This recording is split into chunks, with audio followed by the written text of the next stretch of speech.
the grievance didn't hit me the first semester. It hit me the second semester, like that they were actually gone. And so like my grades, I didn't even think I was gonna be able to come back from it. But then look at me now, I'm a presidential honor student. It's good. It's gotta be God that told you to choose my junior year, cause that was the year of my most like devastating year. Devastating. So like earlier that year, I lost my own grandmother. It was like, so the summer before that, I put in like 300 miles to get ready for cross country season. I put in like 300 miles to get ready for cross country. And so like I'm happy, cheered up. I'm like, okay, go to the first cross country meet, have a great first cross country meet of the season, not break the school record, come close to breaking the school record. I'll later do it. And so like, I go home and my grandmother, she was sick. She wasn't sick at the time, but I would go home and I left to go get my haircut and I came back and she was sick. And so it was like, okay, I don't know what's happening. I wake up one morning and we take her to the hospital. I got to go to school because I'm still in school. So I go to school and then I come back, I find out she's passed away. And so I'm like, dang, I just lost a person that like, I really like loved my grandma like a lot. She was a real big factor because she used to tell me all the stories about how she couldn't achieve where I'm at now. And so like that was a big thing.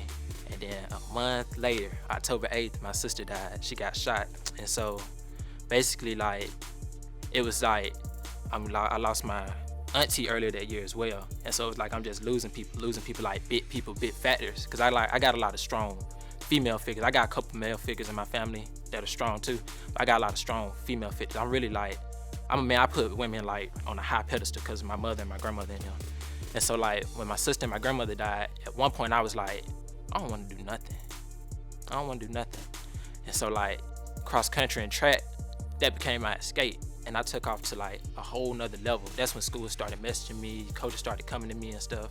And it was like, that's more when the male figures got into my life as well, because I know personally, like if I could name a few, it'd be this man, my coach Dexter Ritz, and my other coach Nicholas Harper. And they personally like took me under their wings and groomed me to like be better.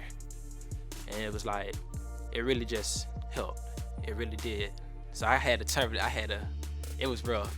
My grades for a little bit, they struggled. I was taking French, like advanced French, because I just wanted to learn French just in case I go to the islands one day, meet me a little island. And so like, when I went there, when I was taking French, I virtually failed it. I didn't really fail it, but it was the lowest grade I had gotten my whole high school career. So like a 70. I almost did not pass it. And then the next semester, I did not pass it because I was like, the grievance didn't hit me the first semester. It hit me the second semester, like that they were actually gone. And so like, my grades, I didn't even think I was gonna be able to come back from it. But then, look at me now, I'm a presidential honor student. It's good.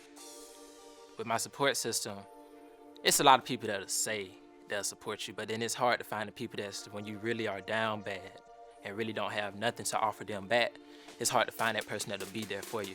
And like, I don't know, not to offend them, but I don't know nobody I think in this world stronger than my mother. I don't know nobody, because my mother has 7 kids. I'm the second oldest of 7. The one, my sister that got shot was the oldest.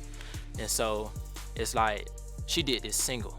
She took care of us single-handedly. And I know she had her support system, her help too, but like, while all this is going on, she had to bury her mother and her daughter.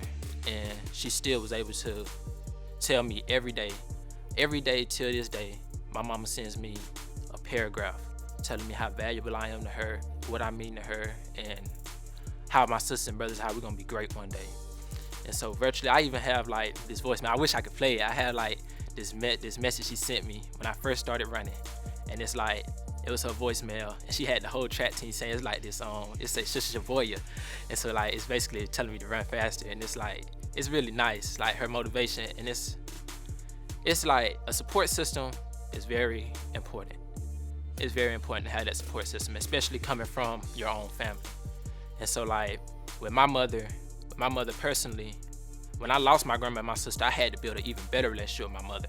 Because I don't know about everybody, but I found it easier to talk to my grandmother than it was to talk to my mother. Even though I knew I could go to my mother. It's not a problem with going to her. I know I could talk to her. But I found it easier talking to my grandmother. And then after my grandmother, it'd be I talk to my sister. Like, problems go to my mama first. But other stuff, like personal stuff, I go to my grandma and my sister. And so it's like, when I lost both of them, I had to involve her in a different way. And I feel like people saying they don't have that support system is them not being willing to open up to the people that they think that they shouldn't. Because that was a big thing. I was like, maybe I shouldn't open up. So I know I can, but maybe I shouldn't open up to her about certain stuff, about maybe I want to talk to this girl, talk to that girl. Maybe I want to do this or that. Maybe I don't want to go to college. Maybe I don't want to get no car. Maybe I want to stay on the side of the road. Maybe I want to do whatever I want. And so it was like, you got to be willing to take that leap to trust people. And I feel like that's the thing that we're starting to lack. Like, everybody's getting to be for themselves. You got to be willing. I got a quote that I learned from this show, and I said, I love this quote. It said, your value is the value of yourself is the value. You can only be valued by what you invest into another person. That's your value as a person. And so, like, I feel like your support system is going to be someone that's going to invest into you regardless of that. And if you too scared to go find that support system, you can't later on say, I didn't have this, I didn't have that, and then you try and use that as an excuse. I don't believe in excuses. I believe that if everybody was to educate each other on the opportunities that we have, because I feel like it's so much opportunity. Everybody says there's no opportunity, and I don't understand that either.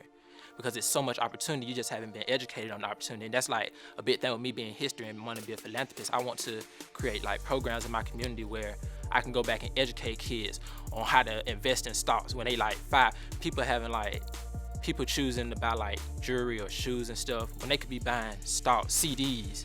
You can buy a CD for $500 for the same amount that you buy a pair of shoes, and let it sit in there till you graduate from college. Till you graduate from high school, and you won't even have to pay for college. You don't gotta stress your mind. You don't gotta take out a loan, but people don't know that. And it's like a big goal in my life is to get, if I can just get one person, it doesn't matter. If I can touch one person to change just one person route, and they can just change another person, that'll just be enough for me.